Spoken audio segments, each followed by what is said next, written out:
Hey film fans, welcome to CINEPRO, your ultimate hub for all movie recaps. From heartwarming classics to the latest blockbusters, the movie begins with a beautiful girl named Laura sitting in a restaurant. We learn that Laura has come to meet a guy she got to know online, and this is their first time meeting in person. While she's waiting, he calls her to apologize for being late, explaining that he's delayed because he can't find the restaurant. He asks her to stay on the phone with him until he finds the place, and Laura agrees, chatting with him and telling him about herself. She mentions that she's a university professor who teaches students how to make films, specifically gory horror films. They continue talking until he tells her he's close to the location and asks her to step outside the restaurant so he can spot her. She steps outside and asks him where he is, but he says he's still on his way and asks her to meet him halfway. He lures her into a dark, empty street, where a masked person suddenly appears, attacks her, stabs her, and kills her in a horrifying way. After killing her, the attacker removes his mask and outfit, revealing that he is a student named Jason. We find out that Jason is a student at the university where Laura works, but he is a sadistic and mentally disturbed individual who enjoys killing people. After finishing off his professor, Jason takes her belongings and leaves the scene without being seen. Jason returns home, and we discover that he is not the only one who is crazy and mentally unstable. His roommate and friend Greg, who lives with him, is also a murderer like him. The two are preparing to kill two sisters named Sam and Tara. However, Greg is not home, so Jason decides to wait for him to return. After some time, Jason gets a call from Greg and answers it casually, only to be shocked when he realizes that the voice on the phone is not Greg's. The person on the other end starts to scare Jason, telling him that he is in the house with him. At first, Jason gets a little worried, but then he thinks Greg is playing a prank on him and changing his voice. He decides to play along and keeps talking to the mysterious caller. The caller eventually asks Jason to open the fridge in the house. When Jason opens it, he's horrified to find Greg's body inside. At that moment, a masked figure appears, attacks Jason, and kills him as well. Meanwhile, we shift to one of the sisters Jason and Greg were planning to kill. We see the older sister, Sam, talking to a therapist and opening up about her feelings. From her conversation, we learn that Sam and her younger sister, Tara, were victims of an attempted murder last year. The attacker was someone named Richie, who Sam was in a relationship with before he tried to kill her and her sister. Because of this, Sam struggles with trust issues and finds it hard to trust anyone easily. Sam continues talking to the therapist and confesses that her father was a serial killer. Because of this, many people talk about her and spread rumors, claiming that she is also a killer and mentally unstable like her father. All of this has affected Sam's mental health and caused problems in her life. That's why Sam attends therapy sessions, trying to overcome her past and move on with her life. After finishing her session with the therapist, Sam returns to the house she shares with her sister Tara and their friend Quinn. When Sam gets home, she doesn't find Tara there, so she asks Quinn about her. Quinn tells her that Tara went out to a party with friends. Sam becomes very worried because she's been overly protective of her sister ever since the attempted murder they experienced last year. Quinn tries to calm Sam down, assuring her that Tara's friends are with her and there's no need to worry. However, Sam remains anxious and decides to go to the party herself. At the party, we see Tara being approached by a guy who takes advantage of the fact that she's been drinking and isn't fully aware. Just as the guy is about to take her away from the party, Sam arrives and confronts him, hitting him in front of everyone. This embarrasses Tara in front of her friends and peers, and she storms out of the party, upset. Sam follows her and explains that she acted out of concern for her. Tara argues with Sam, accusing her of being overly protective and treating her like a child since the incident last year. She tells Sam that she needs her personal space and asks her to back off, then walks away. Tara returns home, and her friend Chad follows her to comfort her. Chad is aware of everything Sam and Tara have been through because he was with them during the attempted murder and faced danger alongside them. Chad tells Tara that her sister has every right to be worried about her because what happened last year was not easy. He asks her to forgive her sister and understand what she's going through. Tara agrees with him and starts to calm down. While they're talking, Quinn and Tay enters the room to speak with Tara, so Chad leaves to give them privacy. Quinn chats with Tara, telling her that she understands her feelings because she's going through a similar situation. She reveals that her brother recently passed away, and ever since then, her father, Billy, has been overly protective of her and watches her every move. However, she doesn't mind her father's behavior because she understands his feelings and knows what he's going through. Quinn advises Tara not to be upset with her sister, as what happened to them must have been difficult for both of them. Meanwhile, Sam is with her boyfriend, Danny. Sam is in a relationship with Danny, but she keeps it a secret from everyone around her until her life becomes more stable and she can announce their relationship. Later, Sam returns home and sees a news report on TV about the murders of Jason and Greg. They learn that the Ghostface mask was found near the bodies. As soon as Sam hears this, she panics and decides to take her sister and leave the city immediately. However, before they can do anything, Sam gets a call from Quinn's father, who is a police detective working on Jason and Greg's case. He asks Sam to come to the police station immediately because her ID was found in Jason and Greg's apartment.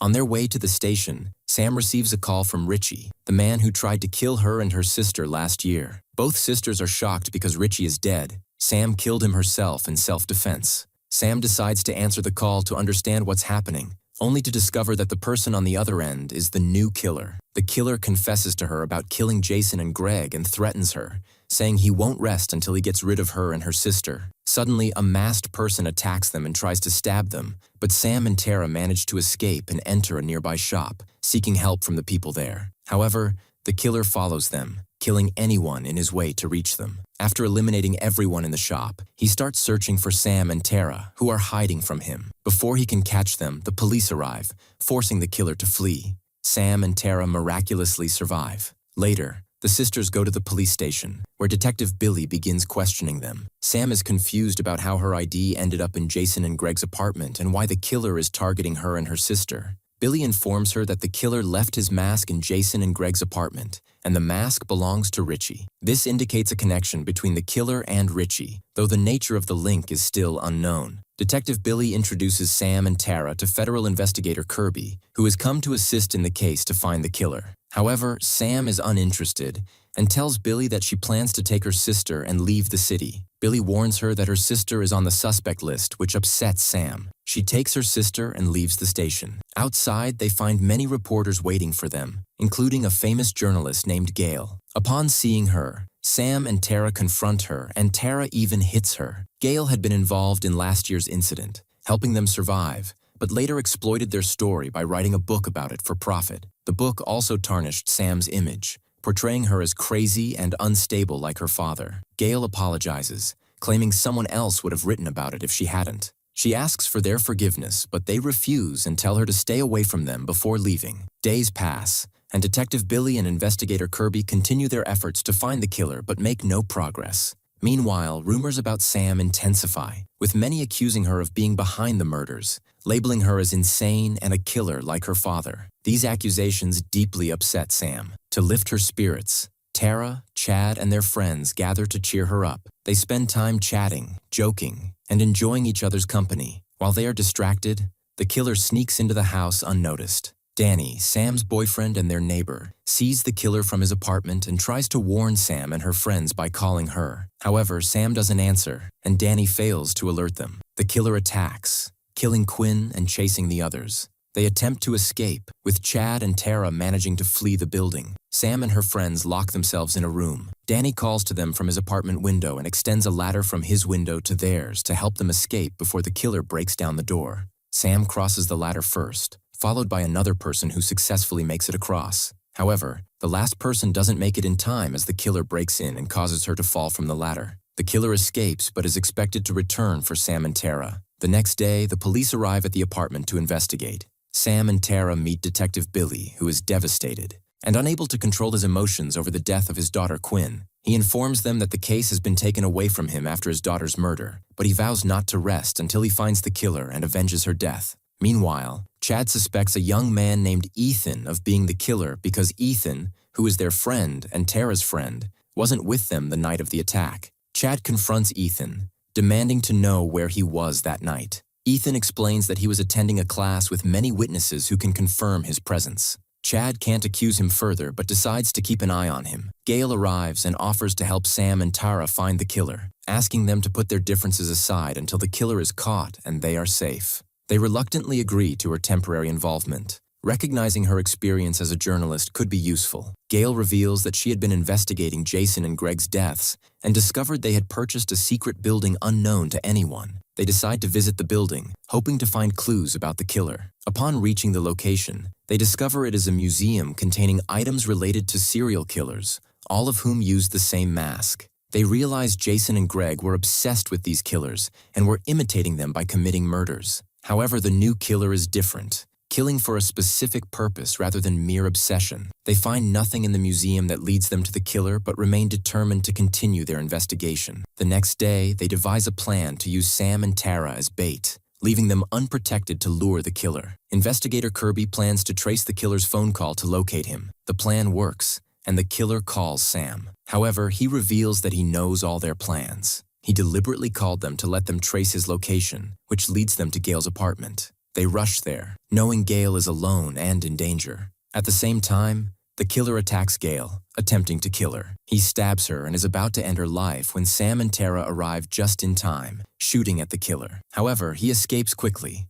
The police arrive and take Gail to the hospital, where she survives miraculously. After the attack on Gail, Sam, Tara, and Chad decide to take matters into their own hands and eliminate the killer before he eliminates them. They plan to lure the killer to Jason and Greg's museum and kill him there. They enlist the help of Billy and Kirby for their plan. They prepare themselves and head to the museum, waiting for the killer. Kirby stays with them while Detective Billy is on his way. While waiting, Sam receives a call from Billy, who tells her he contacted the federal office and discovered something about Kirby that 2 months ago. They let her go after discovering that she was mentally unstable. There's a high chance that Kirby is the killer. Sam gets scared and quickly goes to her sister and Chad to warn them. Meanwhile, Tara and Chad are together and finally confess their love for each other. But suddenly, the killer arrives and attacks them. They clash with him, and Sam comes to their aid. The three of them manage to fight off the killer and stop him. However, the surprise is that before they finish him off, a second masked killer appears, stabbing Chad and brutally killing him in front of them. Naturally, Sam and Tara are devastated by the scene but try to pull themselves together to confront the killers. At this moment, Kirby intervenes and shoots at the two masked killers, forcing them away from Sam and Tara. Then, Detective Billy arrives and shoots Kirby, revealing that Billy is the third accomplice of the two masked killers. The surprise continues as the two masked killers are revealed to be Ethan and Quinn, Sam and Tara's friends. It turns out that Quinn is still alive and faked her death at the beginning to divert suspicion away from her. We also learn that Quinn and Ethan are siblings, the children of Detective Billy. Richie, who tried to kill Sam last year, is their third brother. They commit all these crimes to avenge Richie's death, even though Sam killed Richie in self-defense. But Billy and his children don't care about that. Their only goal is to kill Sam and Tara and carry out their revenge. Before they can kill them, Kirby, who is still alive, intervenes and shoots Billy. Chaos ensues, and Sam and Tara take advantage of the confusion. Tara manages to stab Ethan and kill him, while Sam takes Kirby's gun and shoots Quinn, killing her. Only Billy remains. However, Sam and Tara are injured and unable to confront him directly. Sam decides to turn the tables on Billy, using the same tactics he and his children used. She dons the mask and outfit they wore and calls Billy, altering her voice as they did. Sam terrifies and unsettles him to weaken him before attacking. She surprises him with a sudden attack and stabs him multiple times until he dies. Afterward, Sam removes the mask and outfit, takes her sister, and they leave the scene. The police arrive, and Danny is with them to check on Sam's safety. The ambulance takes Kirby and Chad, who miraculously survived. Sam and Tara decide to move on with their lives as if nothing happened. Sam decides to give Tara her personal space and let her live her life freely. Tara, on the other hand, decides to see a therapist to help her overcome the trauma she experienced. Each of them continues their life with the person they love. Sam with Danny and Tara with Chad. And that's how the movie ends. If you enjoyed the video, don't forget to like it and subscribe to the channel. See you in the next summary.